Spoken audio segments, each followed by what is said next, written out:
네, 오늘은 창세기 29장과 30장 말씀을 보려고 합니다. 성경 본문을 어디 정해서 읽지는 않겠습니다. 그냥 곧장 본문을 우리가 같이 살펴보고자 합니다. 여기 29장은 야곱이 고향을 떠나서 그 밧단 아람 또는 하란이라고 하는 거기에 그 외삼촌 집에 가는 거예요. 아마 가는 길이 아마 한 2달 걸렸을지 몰라요. 그만큼 먼 길인데 성경에는 그 가는 노정을 일일이 다 말씀하지는 않고 첫날 저녁에 야곱이 돌베개를 베고 잤을 때에 그때 꿈에 하나님이 그를 장차 어떻게 인도하실 것을 말씀하시는 그 꿈을 꾸도록 하고 야곱은 깨어서 그 베고 잔 돌에 기름을 붓고 그것을 세워서 여기가 바로 하나님의 집이다. 즉 베델이란 말이 하나님의 집이란 뜻인데 성경에 벳이라는 단어가 그 지명에 많이 나와요. 벳 무엇 벳 무엇 이렇게 그 벳이라는 단어가 집이라는 뜻이고 또 어떤 때는 어느 지역 어느 작은 동네 이런 의미도 있습니다. 신약에 오면은 뭐 벳바게 뭐 이런 단어 또 벳세메스 뭐 이런 단어 뭐 이런 여러 가지가 그 벳이 집이라는 의미로 이렇게 쓰이고 있습니다. 근데 이제 그래서 베델이라고 하고 이제 결국은 오랜 기간을 아마 그가 홀로 그 외로운 길을 걸었지만은 첫날에 하나님이 내가 너와 함께 하겠고 너를 반드시 다시 이리로 돌아오게 하겠다. 이제 이런 약속이 있기 때문에 그나마 야곱은 좀 마음에서 위로를 받고 힘을 얻고 아마 그 길을 갈 수 있지 않았을까. 그래서 결국은 하란 또는 밧단 아람이라고 하는 거기에 가서 외삼촌 집에 도착합니다. 처음에 그 양떼들이 먹는 그 우물이 있는데 글로 곧장 갔어요. 사실 이 먼 길을 가는데 곧장 그 위치로 갈 수 있었다라는 것도 하나님께서 그를 이끄신 결과다라고 우리가 말할 수 있어요. 그래서 거기 갔는데 또 가자마자 첫날에 누굴 만납니까? 라반의 딸 라헬을 만나는 그런 역사로 이끄십니다. 이게 하나님이 그를 이끄시는 역사입니다. 바로 그런 것이 첫날 베델에서 하나님이 내가 너를 다시 여기 이 땅에 돌아오게 하겠다라는 약속을 이루시기 위해서 하나님이 어떻게 야곱을 인도하시는지 그 모든 여정에 내가 너와 함께 하겠다라고 하는 그 일이 어떻게 이루어지는지 우리가 이제 보게 되는 겁니다. 자, 여기 29장 1절 말씀 야곱이 발행하여 동방 사람의 땅에 이르러 이렇게 바로 동방이 그 밧단 아람에 있는 하란이라고 하는 바로 그 땅을 이야기하는 거죠. 이 먼 길 아마 거리상으로 한 800km 정도 된다 그래요. 하지만 이 800km는 보통 직선거리고 길이 그렇게 직선으로 나지 않잖아요. 뭐 고속도로가 있는 것도 아니고 다 꾸불꾸불 이렇게 계곡을 따라서 뭐 이렇게 왔다 갔다 하면은 아마 한 1200km 정도는 될 거예요. 그러면 그 길이를 먼 그 길을 정말 하나님이 그를 보호하시고 이끄시고 인도하시지 않았다면 그렇게 갈 수가 없었겠죠. 그런데 그 약속대로 우리 이미 28장에서 보았잖아요. 이 28장 15절에 내가 너와 함께 있어 내가 어디로 가든지 너를 지키며 너를 이끌어 이 땅으로 돌아오게 할지라 내가 네게 허락한 것을 다 이루기까지 너를 떠나지 아니하리라 하신지라. 그러니까 이미 그 베델에서 꿈에 약속하실 때 하나님이 이 말씀을 하신 거예요. 내가 네게 허락한 것을 다 이루기까지. 이게 뭐냐면은 하나님은 야곱을 통해서 어떤 역사가 이루어질 계획이 이미 있으신 거예요. 야곱에게 어떠한 역사가 있게 하셔서 결국은 그를 통해서 어떤 일이 이루어질 것.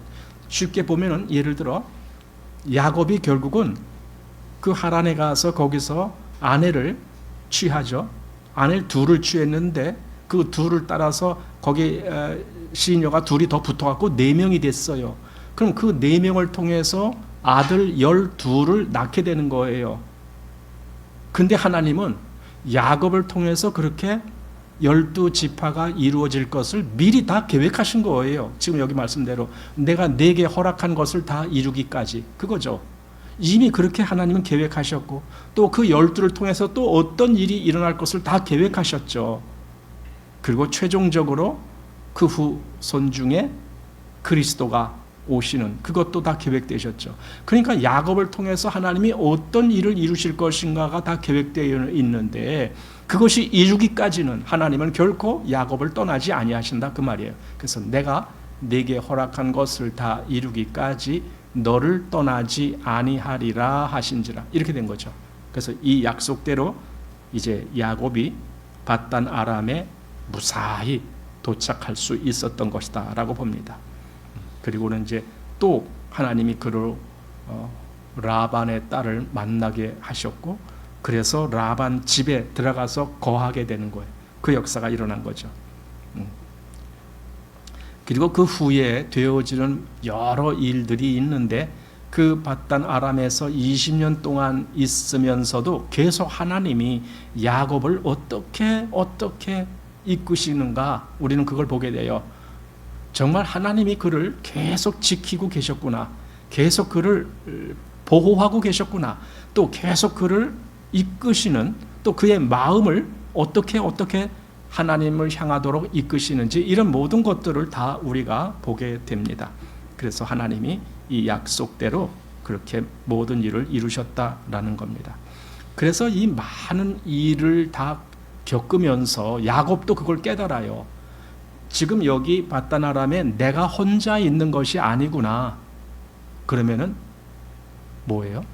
하나님이 나와 함께 계시구나. 이걸 깨달아요. 야곱이. 처음부터 갑자기 탁 깨달은 건 아니지만은 거기서 여러 일을 겪으면서 그가 알게 되는 거죠. 하나님이 나와 함께 계시는구나.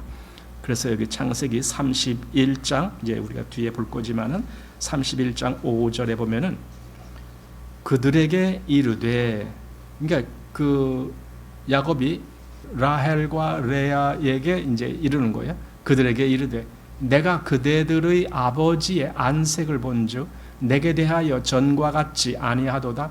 그러할지라도 내 아버지의 하나님은 나와 함께 계셨느니라. 지금 고백하잖아요. 내 아버지의 하나님은 나와 함께 계셨느니라. 그러니까 야곱이 그의 아내들에게 이 고백을 하는 거예요. 하나님이 나와 함께 계셨어. 또 42절에는 우리 아버지의 하나님 곧 아브라함의 하나님 곧 이삭의 경외하는 이가 나와 함께 계시지 아니하셨다면 외삼촌께서 이제 나를 공수로 돌려보내셨으리다마는 하나님이 나의 고난과 내 손의 수고를 감찰하시고 어젯밤에 외삼촌을 책망하셨나이다. 이 말은 이제 그가 그 하란을 떠나서 다시 베델로 돌아오는 그 노중에 그 라반이 막 쫓아왔잖아요. 쫓아와서 이제 만났을 때 그때 지금 이제 그 라반에게 한 말입니다. 하나님이 나와 함께 계셨습니다. 만약에 그렇지 아니었으면 내가 지금까지 이렇게 멀쩡하게 살아 있었겠습니까? 하나님이 나와 함께 계셨습니다. 그리고 어젯밤에도 외삼촌에게 말씀하신 분이 바로 하나님이십니다. 하면서 이제 그런 모든 것을 이야기하는 거죠. 자, 또 여기 35장으로 가보면은 3절에 우리가 일어나 베델로 올라가자. 나의 환난 날에 내게 응답하시며 나의 가는 길에서 나와 함께 하신 하나님께 내가 거기서 단을 쌓으려 하노라 하매. 예, 보세요. 나의 환난 날에 내게 응답하시며 나의 가는 길에서 나와 함께 하신 하나님. 이걸 야곱은 지금 말하는 거예요. 그러니까 야곱이 그 아내들에게 이런 말을 하면서 뭔가 하나님이 내 온 과정에서 함께 하셨다. 여기 나의 가는 길에서 나와 함께 하신 하나님. 예, 이거죠. 그러니까 보세요. 야곱이 처음에는 사실 하나님이 자기와 늘 이렇게 함께 하신다는 걸 잘 몰랐거든요.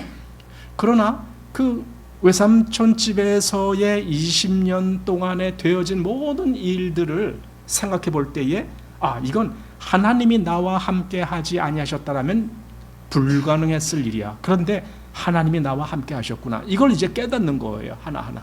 그래서 이렇게 고백을 하는 거죠. 아마 저는 이렇게 생각해요. 우리 그리스도인들은 주님께서 우리와 함께 계시다라는 것을 알고 있을까? 그걸 그렇게 믿고 있을까? 정말 주님께서 내 모든 인생을 함께 하고 계신다라는, 그러니까 그리스도인들을 함께 하고 계신다라는 그 사실을 우리가 안다라면, 여기서 지금 야곱이 다른 사람들에게 말한 것처럼 우리도 담대하게 하나님이 또는 나의 주님이 나와 함께 하고 계셔, 이 말을 얼마나 담대히 할 수 있을까? 우리 마태복음 28장에 20절 그랬죠. 내가 너희에게 분부한 모든 것을 가르쳐 지키게 하라. 볼지어다 내가 세상 끝날까지 너희와 항상 함께 있으리라 하시니라.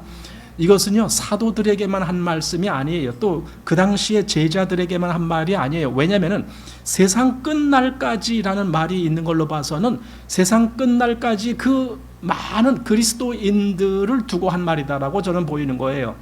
그래서 세상 끝날까지 주님은 주님의 백성들과 함께 하시는구나, 이 고백을 우리가 보게 되고, 또 시편 48편에서도 14절에 이 하나님은 영영이 우리 하나님이시니 우리를 죽을 때까지 인도하시리로다. 하나님이 우리의 평생 우리의 인도자가 되시고 보호자가 되신다라는 그 사실을 여기 고백하고 있는 겁니다. 과연 우리가 이 하나님의 말씀, 이 약속을 신뢰하는가?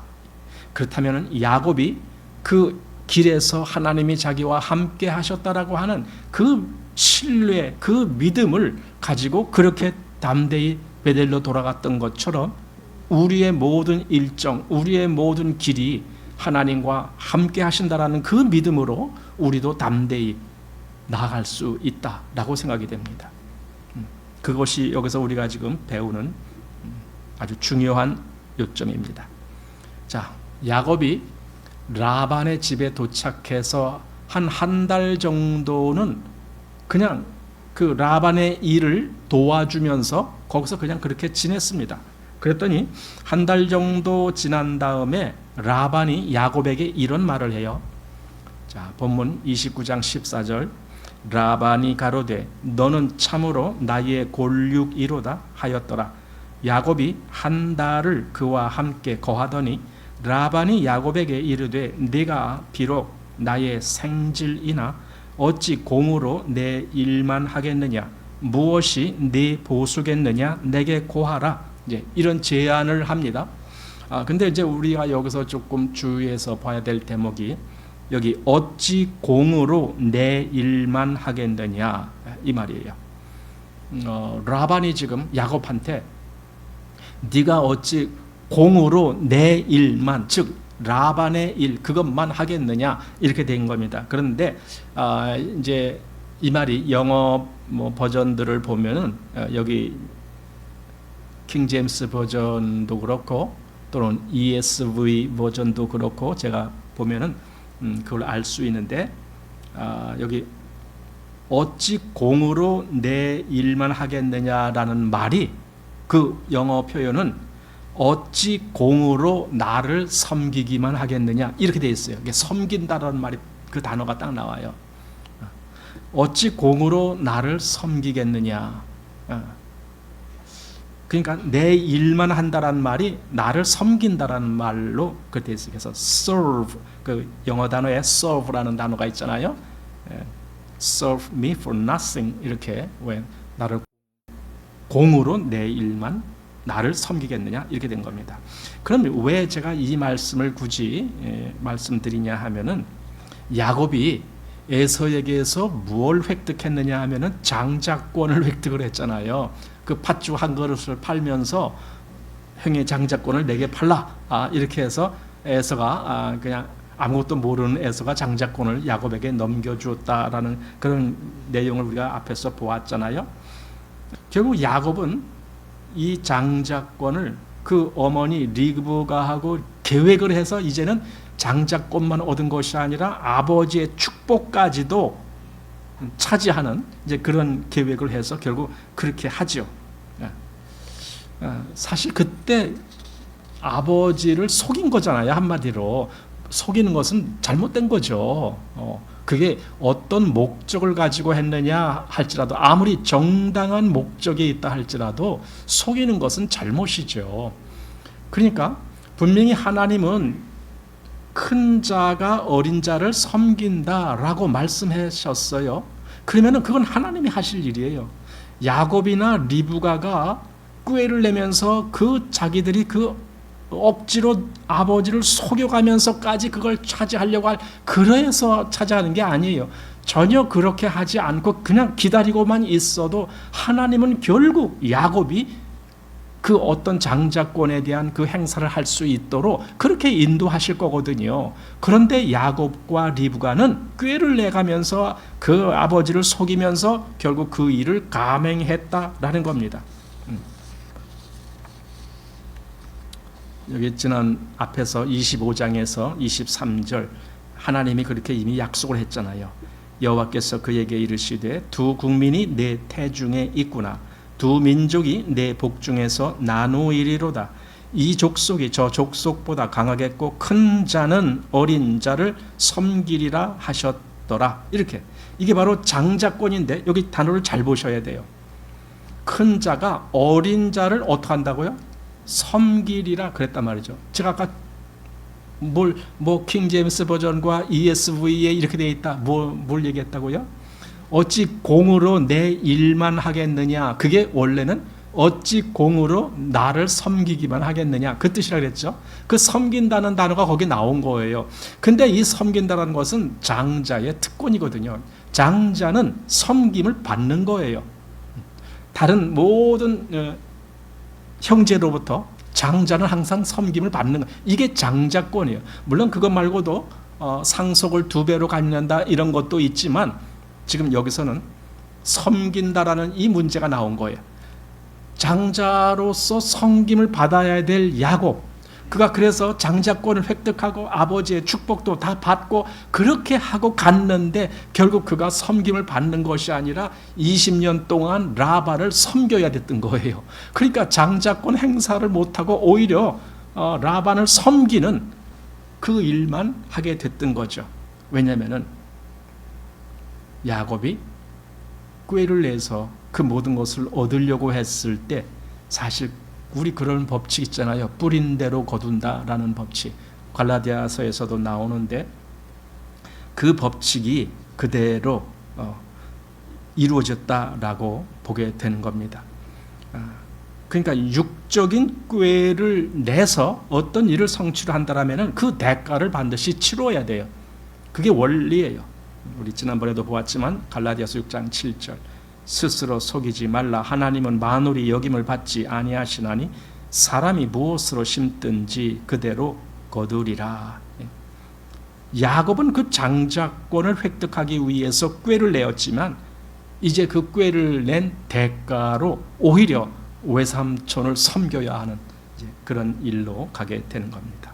그래서 아까 라반이 어찌 공으로 내 일만 하겠느냐, 이게 어찌 공으로 나를 섬기겠느냐, 이제 그 말과 똑같은 말이다라는 것을 이제 우리가 보게 되는 겁니다. 그러니까 이미 야곱은 라반을 섬기고 있었다. 이미 한 달간 뭔가 살았는데 그동안 벌써 야곱은 라반을 섬기는 일을 하고 있었다라는 걸 보게 됩니다.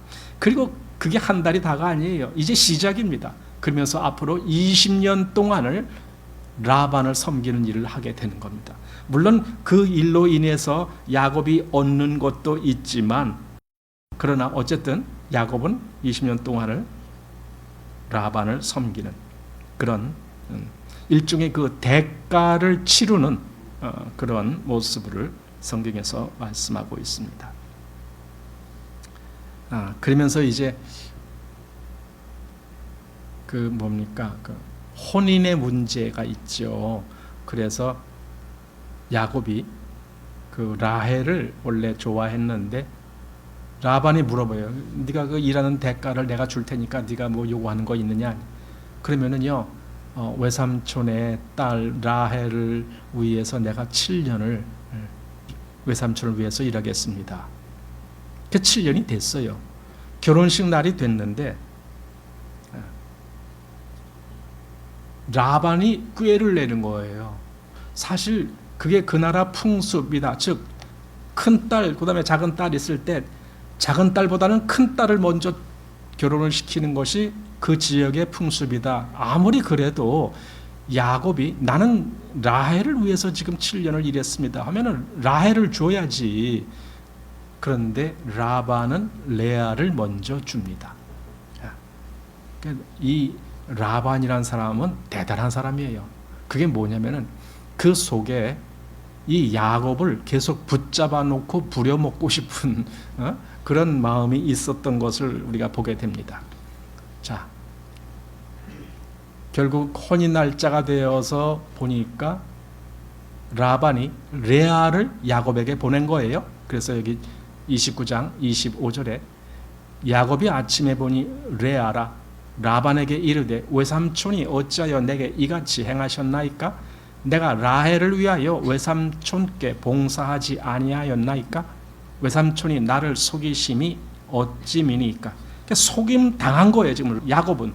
그러니까 야곱은 그렇게 자기 아버지까지 속이고 그 축복을 다 받았다라고 했는데 결국은 여기 와서 속임 당하는 그러한, 이게 바로 심은 대로 거둔다라는 그런 원칙을 우리가 보게 되는 거다라는 겁니다. 그러면서 라반이 그러냐? 그게 우리 지역 풍습이야. 그러니 너가 또 7년을 일하면은 내가 라헬까지 줄게. 이렇게 얘기를 하는 거예요. 그러니까 원래는 딱 7년만 일하고 라헬을 딱 차지하면은 그걸로 끝낼 수가 있었던 것인데, 레아를 먼저 주고 또 7년 해서 14년을 올고매는 거죠. 이것이 라반의 계획이죠. 그 야곱이 꼼짝없이 걸려 들어간 거예요. 그렇게 꾀가 많고 그렇게 뭔가 남을 잘 속일 수 있는 재간이 있는 야곱이라 할지라도 지금 라반한테 꼼짝없이 당하고 있는 거예요. 그래서 26절 라반이 가로되 형보다 아우를 먼저 주는 것은 우리 지방에서 하지 아니하는 바이라. 이를 위하여 7일을 채우라. 우리가 그도 내게 주리니 네가 그를 위하여 또 7년을 내게 봉사할지니라. 그래서 도합 14년을, 여러분 14년이 보통 긴 기간입니까? 14년 동안 일해라. 아무리 그 부인을 얻는 일이라 할지라도 부인 하나 얻는데 7년 동안 일을 해준다? 그게 얼마나 이게 큰 일입니까? 우리 같으면 한 1, 2년 정도만 일해줘도 되지 않을까? 이런 생각이 드는데 7년. 근데 그게 한 명도 아니고 두 명이다 보니까 14년을 거기서 일을 해줘야 되는 그런 입장에 섭니다. 바로 이게 어떤 면에서 뿌린 대로 거둔다라는 원칙이 지금 여기서 이렇게 실현되고 있구나. 사실 이 원칙은요, 성경 여러 곳에서 우리가 찾아볼 수 있는데 제가 몇몇 곳에 한번 그 예를 말씀드려 볼게요. 한번 잘 들어보십시오. 애굽 왕 바로가 있죠. 히브리인들이 그 애굽에서 살 때에 이 바로가 어떻게 했느냐면요, 아들을 낳으면은 나일강에 던져라 그랬어요. 물에 빠뜨려 죽게 하라 이거예요. 그런데 나중에 어떤 일이 당했어요? 출애굽할 때 결국 이스라엘 백성은 홍해를 건넜는데 애굽의 군사들이 쫓아오다가 전부 다 물에 빠져 죽임을 당하잖아요. 몰사하잖아요. 그러니까 이 바로는 히브리인들의 아들을 물에 빠져 죽게 하라라고 그렇게 선포를 했는데 결국은 나중에 그대로 가품이 된 거잖아요. 자기 군사들이 다 물에 빠져 죽임을 했잖아요. 또 고라와 그와 함께한 자들 우리가 알죠. 고라, 다단, 또 누굽니까? 또 250인의 족장들 여러 그들이 다 고라와 한패가 돼갖고 뭘 했느냐? 당을 지었다 그래요. 당을 지었다라는 것은요, 나뉘었다 그 소리예요. 우리는 니들하고 달라 하고 이렇게 서로 갈라졌다 그 소리거든요. 이게 당을 지었다라는 거거든요. 그랬는데 그들이 서로 갈라서니까 나중에 그들을 위한 심판이 어떻게 됐어요? 땅이 갈라져 갖고 그들을 다 삼켰더라. 이렇게 돼 있어요. 시문대로 거둔 거죠. 사사기 1장에 보면은요, 유다 지파가 그 가나안 땅을 이렇게 점령하는 과정에서 벳색의 아도니 벳색이라고 하는 이제 그 벳색의 왕이죠. 일종의 작은 왕인데 그 아도니 벳색을 잡아갖고 그 손과 발의 엄지가락을 잘랐어요. 그랬더니 그 아도니 벳색이 하는 말이 내가 전에 70왕을 잡아다가 그 수족의 엄지가락을 잘랐더니 이제 내가 그대로 갚음을 받는구나. 여기 이렇게 말을 해요. 하나님이 그대로 갚으셨구나. 이렇게 얘기를 해요. 자기가 그렇게 한 대로 자기도 갚음을 받았다라는 거죠. 또 열왕기상 21장, 22장 여기에 보면은 아합 왕이라는 이스라엘의 아주 못된 왕이 나오잖아요. 그 아합 왕이 나봇이라고 하는 그 나봇의 포도원을 탐내 갖고 결국 그것을 차지하려고 하는데 잘 안 되니까 그 아내 이세벨을 통해서 아마 그것을 빼앗고 막 그러잖아요. 그래서 결국은 나봇이 죽임을 당하게 만들어요. 그 사람들이 막 충동해 갖고 그 나봇을 죽이게 만들어요. 근데 그 나봇이 흘린 피를 개들이 핥았다라고 거기 기록이 되어 있어요. 근데 나중에 이 아합 왕이 어떻게 죽었어요? 싸우다가 그 병거에서 죽임을 당해요. 그래갖고는 그 병거가 그 아합 왕의 피가 그 바닥에 아주 흥건히 이렇게 이제 있는 거죠. 근데 그 병거를 물에다 씻으니까 개들이 그 못에 와서 그 피를 핥았더라 그래요.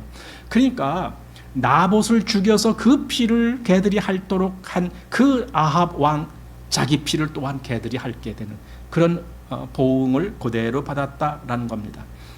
우리가 잘 아는 에스라 5장부터 해서 7장까지 보면은 하만이라고 하는 아말렉 그 족속의 사람이 나오는데 그가 모르드게를 죽이려고 30규빗이나 되는 큰 아주 높은 나무를 자기 집에다 세워놓고 이제 모르드게를 죽이게 하려고 아하수에로 왕한테 가서 그 허가를 받기 위해서 가는 거예요.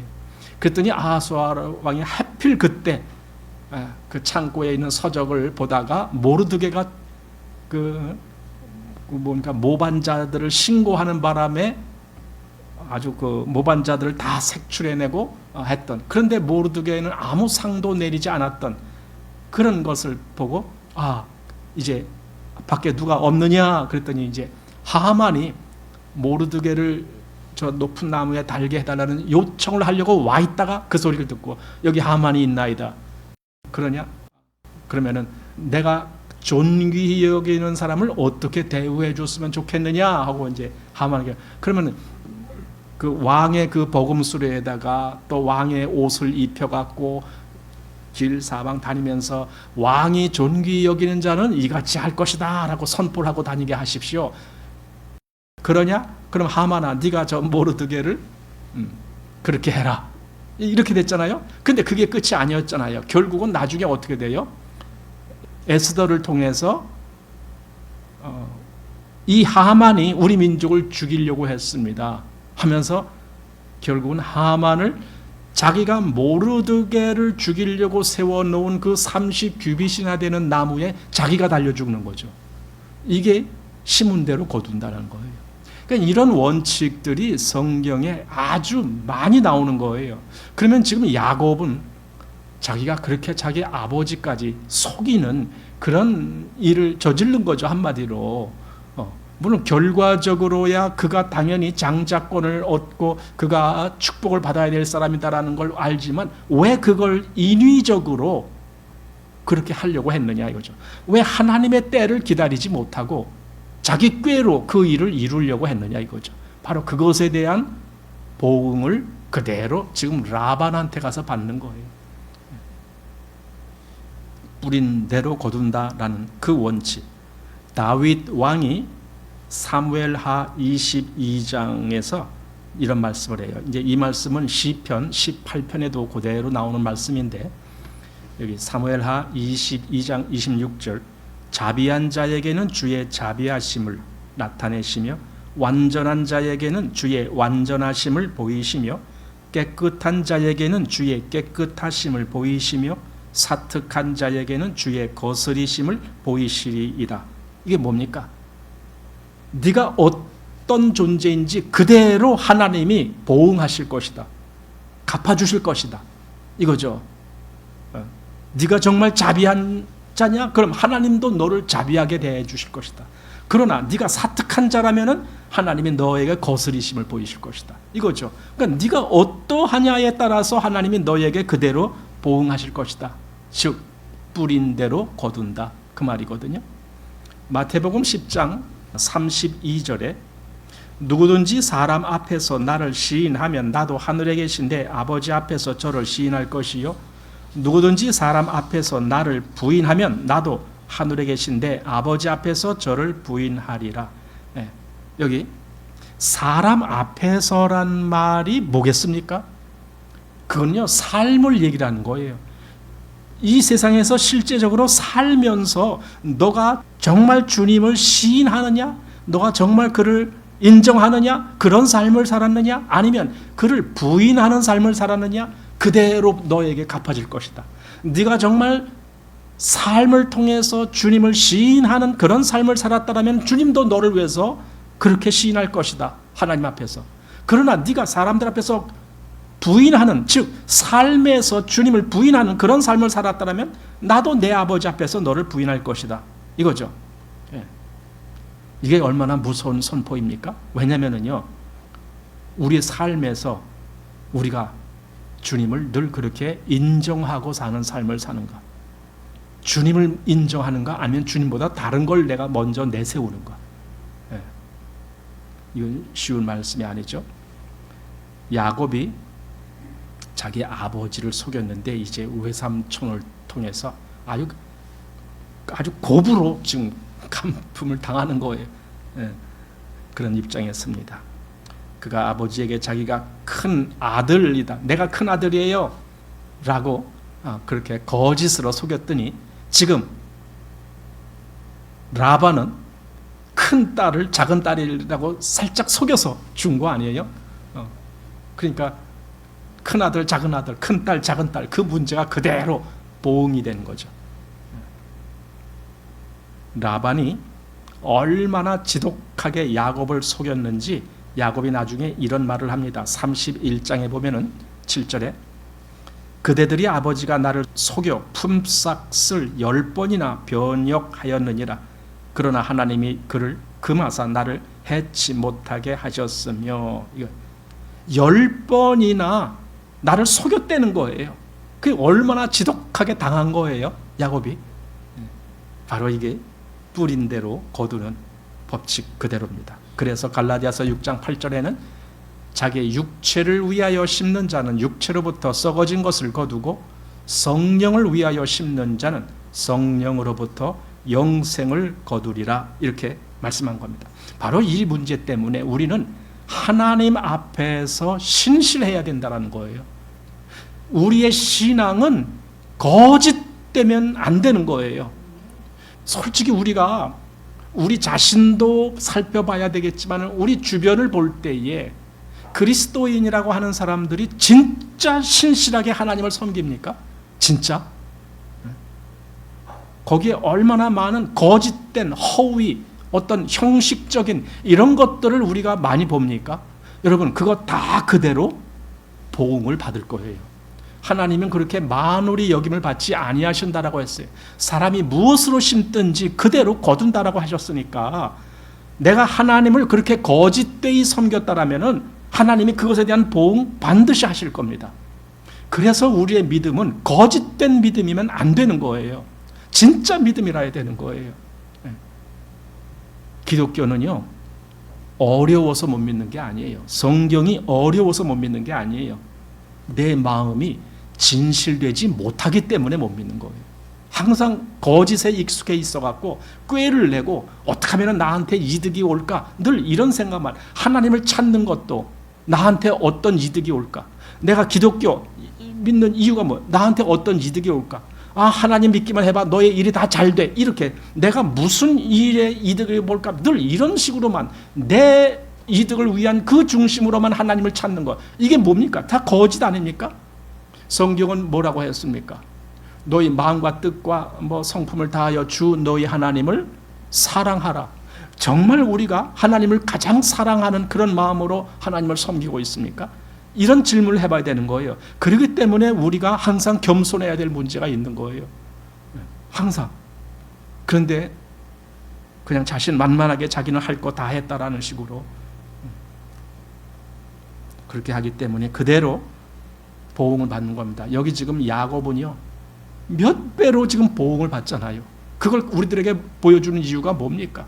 아, 이렇게 자기 꾀로 뭔가 자기 유익을 취하려고 했던 그 결과가 이렇게 보응을 받는 거구나. 이걸 우리가 보는 거죠. 그런데 여기서 질문을 하나 하는 거예요. 아니, 하나님은 야곱과 그 모든 길에 함께 하시면서 그를 지키시고 보호하시면서 결국 그를 다시 이 베델로 돌아오게 하시겠다라고 약속하셨는데 도대체 왜 이런 계속 속임을 당하게 하고 왜 이런 어려운 일을 겪게 하십니까? 라고 우리가 그 이유를 묻는다라면 성경은 뭐라고 대답할까요? 그래, 바로 야곱이 하나님이 택한 사람이기 때문에 그렇다라는 대답을 할 겁니다. 성경에 보면은 마태복음 22장에 보면은 나는 아브라함의 하나님이요 이삭의 하나님이요 야곱의 하나님이다, 이런 말씀을 하고 있잖아요. 그 말이 뭐예요? 이건 참 중요한 말이거든요. 아브라함, 내가 그의 하나님이야. 이삭, 내가 그 이삭의 하나님이야. 야곱, 내가 그 야곱의 하나님이야. 그러니 그 아브라함, 이삭, 야곱에 대한 그 모든 역사가 다 하나님이 계획하시고 하나님이 이루어 가시고 하나님이 그 결과가 나오게 하시고 이 모든 일을 하시겠다라는 거예요. 그래서 야곱에게 지금 그 많은 그 속임을 당하는 그 과정을 겪게 하시면서 결국은 하나님이 쓰실 그 일에 합당한 사람으로 만들어 가시는 거예요. 하나님이 한마디로 내버려 두시지 않고 하나님 앞에 합당한 사람이 되도록 그렇게 인도해 가시는 거예요. 보세요. 아브라함도 그랬고 이삭도 그랬고, 이삭에게는 그런 표현이 잘 안 나오지만 지금 야곱도 그러는 거예요. 자꾸만 하나님의 사람으로 만들어 가시잖아요. 이게 지난번에 아브라함 볼 때 창세기 22장에 가서 하나님은 내가 이제야 네가 하나님을 경외하는 줄을 아노라, 이렇게 말씀하셨던 것 같이 자꾸만 그렇게 뭔가 만들어 가시잖아요. 나중에 이제 이 야곱에게 언제 하나님이 또 그러한 비슷한 말씀을 하시느냐, 나중에 그 야복 씨름에서 뭘 줘요? 네 이름이 무엇이냐? 야곱입니다. 앞으로는 이스라엘이라 하라, 이렇게 새 이름을 줄, 바로 그겁니다. 하나님이 인정하시는 거예요. 그런 과정으로 이끌어 가시려고, 그러려면 뭐가 돼야 돼? 정말 하나님 앞에서 가장 밑바닥까지 내려가야 돼요. 그런데 야곱에게는 아직 내려가질 않았어. 왜냐하면 꾀가 너무 많아. 한마디로 자기 머리로 굴리는 것이 너무 많아. 그러니까 그것이 먼저야. 하나님을 기다리지 못하고 자기 꾀로 뭔가를 하고 싶은 마음이 항상 넘쳐나요. 그래서 하나님이 철저하게 야곱의 꾀가 아니다라는 것을 가르치시려고 계속 지금 라반이라는 아주 기가 막힌 사람을 만나게 하고 그 라반을 통해서 10번이나 지금 계속 속임을 당하게 하고, 그것이 다가 아니죠. 계속 또 나오죠. 이거예요. 이런 일을 겪게 하신 이유가 바로 그이다. 야곱을 하나님의 사람으로서 하나님이 쓰시기 위해서 그렇게, 말하자면 이 20년 동안의 바단 아람에서의 생활은 야곱을 하나님의 사람으로 이끌어 가시고 성장시키기 위한 훈련장이었다라는 걸 이제 우리가 생각하게 됩니다. 자, 그리고 이제 여기 29장 이 뒤에서 그 야곱의 아내들을 통해서 이제 11 아들을 낳고 또 딸 하나를 낳는 이제 그런 일들이 여기 있죠. 자, 32절 레아가 잉태하여 아들을 낳고 그 이름을 루벤이라 하여 가로되 여호와께서 나의 괴로움을 권고하셨으니 이제 내 남편이 나를 사랑하리로다 하였더라. 그가 다시 잉태하여 아들을 낳고 가로되 여호와께서 나의 총이 없음을 들으셨으므로 내게 이도 주셨다 하고 그 이름을 시므온이라 하였으며, 여기 레아가 아들을 낳고 그 이름을 지을 때도요 보면은요 레아는 하나님이 이렇게 하셨다 라면서 하나님을 인정하는 말을 자꾸 해요. 여기 지금 루벤 할 때도 여호와께서 나의 괴로움을 권고하셨으니 이렇게 했고, 시므온 때에도 여호와께서 나의 총이 없음을 들으셨으므로 이렇게 여호와가 그렇게 하셨다.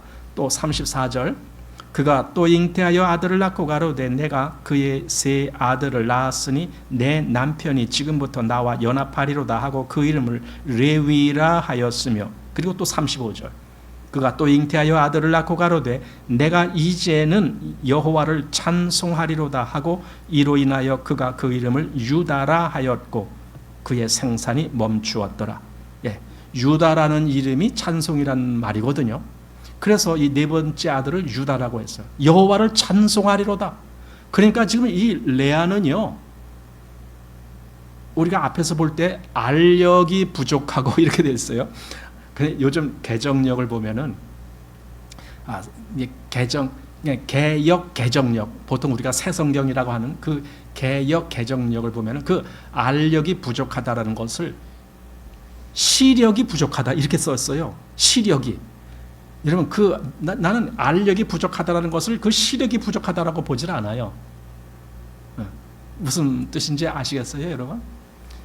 알력이 부족하다라는 것은요 뭔가 눈치가 빠르게 뭔가 이렇게 하지 못하고 좀 어눌한 뭐 그런 거잖아요. 그게 알력이 부족한 거잖아요. 근데 시력이 부족하다는 것은 눈이 조금 나쁘네 이 정도로 보는 거잖아요. 그렇게 번역을 해놨어요, 개정력에는. 어쨌든 여기 레아는 알력이 부족하고, 그 다음에 라헬에 대해서는 곱고 아립답다 그렇게 말을 했어요. 그러니까 뭔가 한마디로 라헬은 아주 예쁘고 레아는 그냥 그저 그렇고 이렇게 됐다라는 거예요. 그런데요 신앙적인 면에서 보면은요 레아가 훨씬 더 좋아요, 라헬보다. 지금 여기 이름 짓는 것도 계속 하나님이 이렇게 하셨다, 하나님이 이렇게 하셨다, 하나님을 인정하는 이름을 짓고, 그리고 네 번째에는 여호와를 찬송하리로다 하면서 유다라고 짓잖아요. 그러니까 이 레아가 하나님을 생각하는 마음이 훨씬 더 높아요, 라헬보다. 라헬이 한 일이라는 게 뭐예요? 그 하란을 떠날 때에 아버지의 우상, 뭐예요 우상? 드라빔이라고 하는 우상을 몰래 훔쳐서 그걸 가지고, 그게 라헬이 한 일이에요. 그러니까 얼굴 이쁘다라고 신앙심도 좋은 건 아니에요. 너무 얼굴 이쁘게 꾸미지 마세요. 진짜 좋은 것은 마음에 있죠. 그러니까 결국은 라헬은 나중에 죽어서 어디서 장사가 되져요? 길가에서 장사가 되져요. 가는 길에 그냥 거기서 장사를 하는, 창세기 35장에 나옵니다. 그런데 레아는요 창세기 49장에 가면은요 그 아브라함이 샀던 막벨라 굴 거기다 장사가 되져요, 라헬이. 그 최후를 보면은 누가 더 하나님의 사람이었는지가 보게 되는 겁니다. 자, 이제 30장으로 건너가 보겠습니다. 30장에는 야곱의 아내들이 서로 시기하는 그런 모습이 나옵니다. 그 일로 인해서 야곱에게 이제 후처까지, 그 야곱의 본처들의 말하자면 하녀들이죠. 그들도 다 이제 후처가 되는 그러한 일이 생겨서, 그래서 결국은 아들 11명과 딸 하나를 낳게 되는 그런 일이 있습니다. 자, 30장 1절 라헬이 자기가 야곱에게 아들을 낳지 못함을 보고 그 형을 투기하여 야곱에게 이르되 나로 자식을 낳게 하라. 그렇지 아니하면 내가 죽겠노라. 야곱이 라헬에게 노를 바라여 가로되 그대로 성태치 못하게 하시는 이는 하나님이시니 내가 하나님을 대신하겠느냐. 예, 여기 지금 야곱이 한 말, 내가 하나님을 대신하겠느냐. 야곱은 지금 이제 하나님을 인정하는 거예요.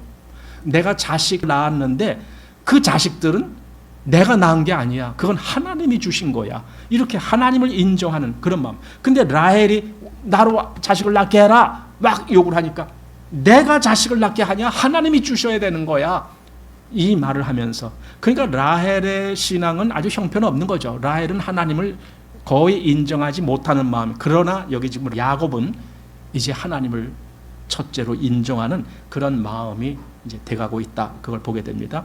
자, 또 25절 보십시오. 라헬이 요셉을 낳을 때에 야곱이 라반에게 이르되 나를 보내어 내 고향 내 본토로 가게 하시되 합니다. 아마 이때가 야곱이 그 밧단 아람에 거한 지 한 14년쯤 되지 않았을까. 왜냐면은 애초에 처음에 약속을 했잖아요. 레아를 위해서 7년, 또 라헬을 위해서 또 7년 해서 도합 14년을 라반을 위해서 일을 해주기로 그렇게 이미 계약이 되어 있잖아요. 그러니까 그 계약을 차지 안 했으면 이런 말을 못하죠. 그런데 지금 여기서 나로 이제 가게 해달라 하는 걸 봐서는 한 14년이 이제 됐는가 보다. 우리가 그렇게 짐작을 할 수가 있습니다. 지금 야곱의 마음에는 고향에 가 있는 거예요. 특별히 그가 떠날 때 하나님이 자기에게 말씀하신 대로 그 베델로 돌아가기를 원하는 그런 마음이 야곱에게 이제 생긴 겁니다. 바로 이게 야곱의 마음이 이제는 좀 성장이 됐다. 물론 그렇다고 완벽하게 이렇게 된 거 아니에요. 아직도 배워야 될 것이 남아 있지만 그래도 아까 말한 그 라헬에게 말한 것이라든가 여러 가지를 볼 때에 야곱의 마음이 굉장히 하나님을 향해서 성장했다라는 부분을 보게 됩니다. 30절로 가봅니다. 여기 이렇게 말합니다. 내가 오기 전에는 외삼촌의 소유가 적더니 번성하여 때를 이루었나이다. 나의 공력을 따라 여호와께서 외삼촌에게 복을 주셨나이다. 그러나 나는 어느 때에나 내 집을 세우리까. 이거죠. 여기서 이제 두 가지를 보게 되는데, 하나는 외삼촌의 이 재산이 이렇게 불어난 것, 즉 그 양떼들이 이렇게 불어난 것, 그거는 내가 잘해서 그렇게 한 거 아닙니까? 이렇게 말하지 않아요. 여기 뭐라고요? 여호와께서 외삼촌에게 복을 주셨나이다. 이렇게 말을 해요. 그러니까 내 공력을 따라, 내가 수고한 것을 따라서 하나님이 그렇게 하셨습니다. 야곱은 그 모든 역사를 주관하시는 분이 하나님이시다라는 걸 인정하고 있는 거예요. 이게 바로 아까 우리 마태복음에서 봤듯이 너희가 사람 앞에서 나를 시인하면 한 것처럼 지금 야곱은 바로 그 외삼촌 앞에서 하나님이 이 일을 하셨습니다라고 하나님을 시인하는 그런 모습을 보이고 있습니다. 또 여기 어느 때나 내 집을 세우리까, 이 말 속에서도 집을 세운다라는 것은 여러분 집이 뭐 집 짓고 기와집 짓고 산다 그 집을 세운다는 것이 아닙니다. 집을 세운다라는 것은요, 그 뭡니까 그 자녀들로 말미암아 이게 뭔가를 이루어 나가는 그걸 얘기하는 거예요. 그런데 왜 그 말을 하느냐면요, 하나님의 약속이 있었거든요. 네 자손으로 내가 이렇게 이 땅을 차지하게 하겠다. 이 약속이 있었거든요. 바로 그것을 이루기 위해서 내 집이 세워져야 되겠다라는 그 마음이 야곱에게 있었기 때문에 지금 라반에게 나는 어느 때야 내 집을 세우리까라고 나는 그렇게 하기를 원합니다. 그러니 나를 좀 보내주십시오. 이제 그 요청을 한 겁니다. 그러나 이제 거기서 또 꾀에 또 넘어가죠. 뭐 이렇게 저렇게 해서 그럼 결국 이제 또 계약이 이루어집니다. 뭐라고요? 뭐 아롱지고 색깔이 뭐 어떻고 뭐 이런 것들을 그런 새끼가 나면은 그건 이제 네 소유로 해라. 야곱이 먼저 제안한 거죠. 그런 소유가 새끼가 있으면 내 소유로 삼켜. 나머지는 다 하얀 새끼가 나면 그건 다 외삼촌 겁니다. 그랬더니 라반이 어떻게 해요? 그날 즉시 뭐 아롱지거나 또 뭐 색깔 뭐 있거나 이런 것들을 다 취해갖고 자기 아들들에게 보내고 니들은 저 멀리 가서 먹이고 있어. 여기는 전부 하얀 양들만 있게. 그걸 야곱에게 치게 만들고. 그러니까 그 새끼들이 거기서 뭐 아롱지고 뭐 검검못하고 뭐 색깔이 그런 게 날 확률이 매우 적죠. 왜? 전부 흰 놈만 여기 있으니까. 그런 상태. 그때 야곱이 뭘 해요? 또 꾀를 해요. 그러니까 야곱은 꾀 이렇게 하는데 보세요. 여기 지금 37절 보면은 야곱이 버드나무와 살구나무와 신풍나무의 푸른 가지를 취하여 그것들의 껍질을 벗겨 흰 무늬를 내고 그 껍질 벗긴 가지를 양떼가 와서 먹는 개천의 물구유에 세워 양떼를 향하게 하며 그 떼가 물을 먹으러 올 때에 새끼를 베니 가지 앞에서 새끼를 뱀으로 얼룩얼룩한 것과 점이 있고 아롱진 것을 낳은지라. 자, 여기서 좀 우리 생각해봐요. 아니, 양들이 새끼를 뵐 때에 이제 물을 먹는데 그 물 웅덩이에다가 여기 버드나무, 살구나무, 신풍나무 이런 나무들을 껍질을 벗겨고 거기다 이렇게 쭉 세워놨대요. 그러면은 아니 양들이 물을 먹다가 그걸 보면은 아롱진 새끼가 나와요? 새끼가 그렇게 되는 건가요? 아니죠. 새끼는 그 유전자들에 의해서 나오는 것이지 그가 뭘 보고 물을 먹느냐 그것 때문에. 아니 그럼 까만 색깔을 보고 새끼를 베면 시커먼 새끼가 나와요? 그건 말이 안 되는 거죠. 근데 야곱은 그렇게 했다는 거. 어쩌면 이것이 그 당시에 민간요법이었는지 몰라요. 민간요법으로 이런 것이 이렇게 양들한테 보여서 물 먹을 때 그렇게 하면은 그들이 새끼를 좀 아롱진 거, 까뭇까뭇한 거 이런 걸 낳을 수 있다. 뭐 이런 것이 있어서 그랬는지 몰라도 어쨌든 야곱은 지금 자기가 알고 있는 모든 꾀를 동원해서 그 외삼촌이 아니 하얀 것만 여기다 남겨놨으니까 여기서 자기 걸 얻기 위해서는 어떻게 해서든지 자기 수단을 좀 부려야 되는 건데 그래서 이렇게 했더니 정말 그런 새끼들이 나오는 거예요. 그러면 어떻게 해요? 아, 봐라, 내 꾀가 응해졌구나. 내 꾀가 맞았지. 이제 이렇게 말할 법도 하죠. 그런데 나중에 알아요. 아, 이게 내 꾀 때문에 된 게 아니구나. 하나님이 그렇게 하신 거구나. 예, 하나님. 그래서 나중에 이제 31장 9절 말씀을 보면 이렇게 고백해요. 하나님이 이같이 그대들이 아버지의 짐승을 빼앗아 내게 주셨느니라.